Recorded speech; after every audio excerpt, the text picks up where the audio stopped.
بسم اللہ الرحمن الرحیم۔ السلام علیکم۔ خاموشی ایک ایسی چیز ہے جس کو ہر مذہب، ہر طبقہ اور ہر کلچر نے اپنایا۔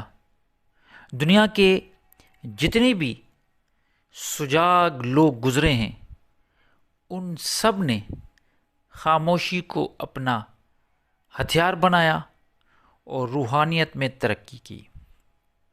آج کا جو ٹاپک ہے وہ یہ ہے کہ خاموشی کی روحانیت میں کتنی اہمیت ہے، تو اس پہ ہم بات کریں گے۔ دیکھیے جناب، جب ہم روحانیت کی بات کرتے ہیں، مسٹیسزم، تصوف کی بات کرتے ہیں، تو ہمارے سامنے کچھ ایسی پرسنالٹیز کا خاکہ بن جاتا ہے جنہوں نے اپنی پوری زندگی اللہ کی راہ میں معرفت الہی حاصل کرنے کے لیے گزار دی۔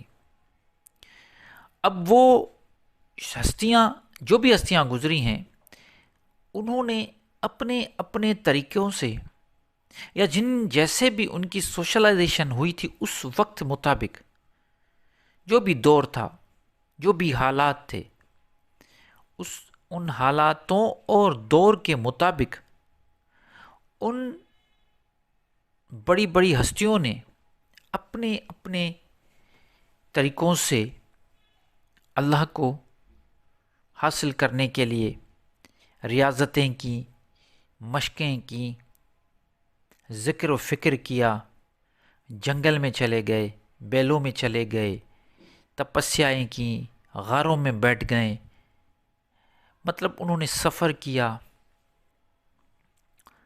اور آخر میں ہمارے پاس جو ان کی تعلیمات موجود ہے ان سے یہ معلوم ہوا۔ ایک آیت قرآن کی کوٹ کر لیتا ہوں۔ اللہ تعالیٰ قرآن میں فرماتے ہیں وَنَحْنُ أَقْرَبُ عَلَيْهِ مِنْ حَبْلِ الْوَرِيدِ، اور ہم تمہاری شرک کے بھی زیادہ قریب ہیں۔ اور ان سب کو یہ جواب ملا کہ باہر جنگلوں میں، غاروں میں، سمندروں میں، جو صحرا ہے، بیلوں میں، ان جگہوں میں، مسجد، مندر، ان سب باہر کی دنیا میں ڈھونڈنے سے بہتر ہے تم لوگ اندر دیکھو، تمہیں اپنا رب ملے گا۔ اور سب نے یہی کامیابی حاصل کی، سب کو یہی راستہ ملا۔ تو ان سب کا جو سب سے بڑا ہتھیار تھا وہ تھا خاموشی۔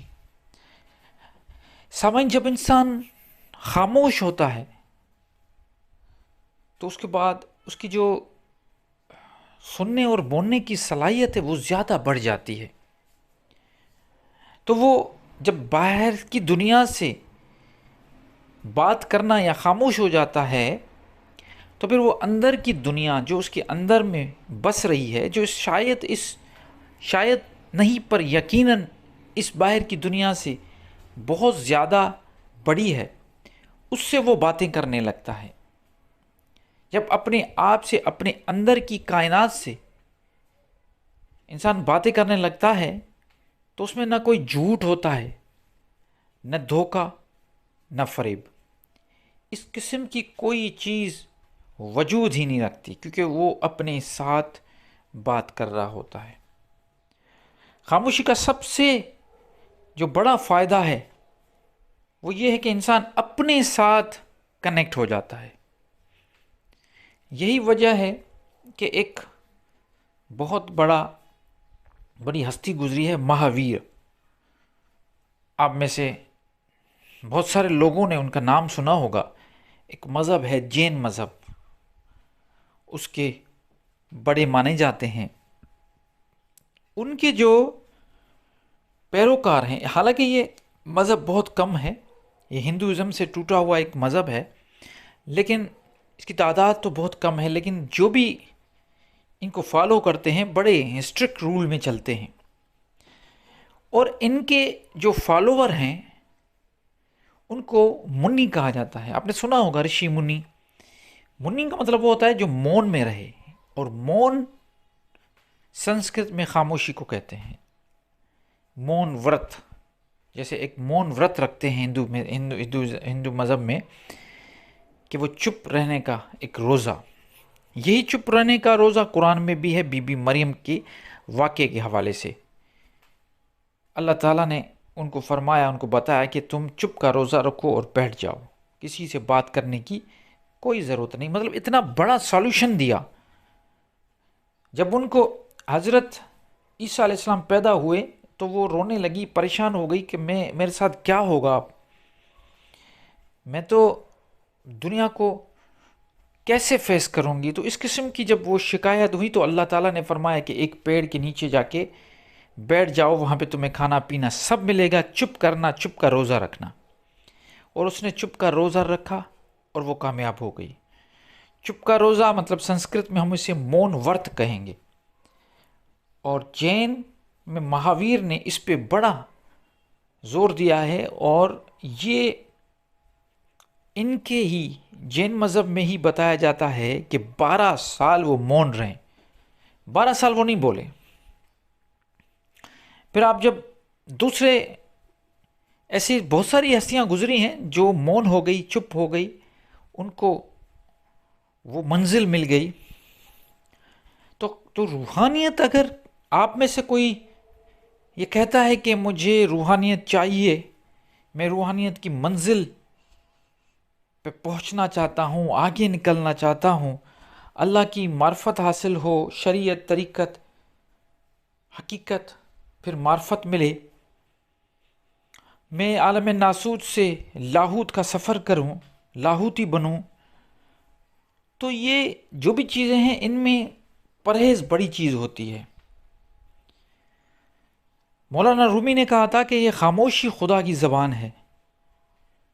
خاموشی کی سب سے بڑی بات یہ ہے کہ وہ کبھی جھوٹ بول ہی نہیں سکتی۔ خاموشی ہمیشہ سچ بولتی ہے، خاموشی ہمیشہ سچ بولتی ہے، اس کی یہی ایک خاصیت ہے، وہ کبھی جھوٹ نہیں بولے گی۔ اس لیے بڑے بزرگ کہتے ہیں کہ فضول بات کرنے سے بہتر ہے کہ خاموش رہو۔ جس کو تمہیں سمجھنا ہوگا اس کو لفظوں کی ضرورت ہی نہیں، اور جس کو سمجھنا نہیں ہوگا لاکھ لفظوں کا ڈھیر لگا دو، وہ نہیں مانے گا۔ تو خاموشی کی زبان سیکھنی چاہیے۔ جیسے ہم بچپن سے لے کے 3-4 سال لگتے ہیں ہمیں بولنے میں، تو ہم خاص وہ لینگویج، انگلش، اردو، سنسکرت، عربی، سندھی، فارسی، اسپینش، بہت ساری ہزاروں لینگویجز ہیں اس دنیا میں، یہ سب سیکھتے ہیں بچپن سے، اور پھر جب بڑے ہوتے ہیں تو پھر اور بھی ضرورت پڑتی ہے کہ ہم انٹرنیشنل لینگویج سیکھیں۔ پہلے ہم اپنی مدر ٹنگ سیکھتے ہیں، اس کے بعد پھر نیشنل لینگویج سیکھتے ہیں، پھر اس کے بعد انٹرنیشنل لینگویج سیکھتے ہیں۔ لیکن یہ بھی ایک لینگویج ہے خاموشی کی، یہ ہمیں صوفی، جو اصل صوفی ہوتا ہے وہ سکھاتا ہے، وہ سیکھنی چاہیے۔ تو خاموشی کا دامن وہ کبھی بھی اپنے ہاتھ سے جانے مت دو، اگر روحانیت کی منزل پار کرنی ہے تو۔